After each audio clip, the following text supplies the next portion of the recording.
Hello বন্ধুরা, যদি আপনার সর্দি লেগে থাকে, ঠান্ডা লেগে থাকে, আপনার প্রচণ্ড ঠান্ডা লেগেছে, আপনার বাচ্চার লেগেছে এবং ঠান্ডা বুকের ভিতর ঘর ঘর ঘর ঘর করছে, বুকের ভিতরে ঘর ঘর করে আওয়াজ আসছে, যখন আপনি প্রশ্বাস নিচ্ছেন, নিঃশ্বাস ফেলছেন, তখন বুকের ভিতরে ঘর ঘর ঘর করে আওয়াজ আসছে, আপনার বাচ্চার বুকে কান লাগাচ্ছেন, ঘর ঘর ঘর আওয়াজ হচ্ছে, এরকম যদি সমস্যা হয় এবং এই সমস্যার জন্য বুকে এই ঘর ঘর আওয়াজ হচ্ছে, এই জন্য আপনার প্রচণ্ড কাশি হচ্ছে, কাশি ঠিক হচ্ছে না, তো এই সমস্যা যদি আপনার থাকে তাহলে হোমিওপ্যাথি একটা মেডিসিন আপনি ব্যবহার করেন, অবশ্যই ফল পাবেন। মেডিসিনটার নাম হচ্ছে অ্যান্টিমটার্ট।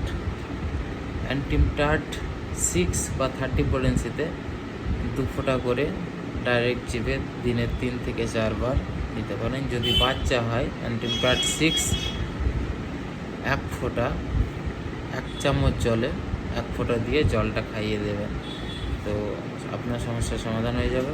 তো ভিডিওটা যদি ভালো লাগে তাহলে লাইক, কমেন্ট, শেয়ার করে দিন। আর এই সমস্ত আরও নলেজেবল হোমিওপ্যাথি সম্পর্কিত ভিডিও পেতে অবশ্যই ফলো করে রাখুন। ঠিক আছে বন্ধুরা, বাই।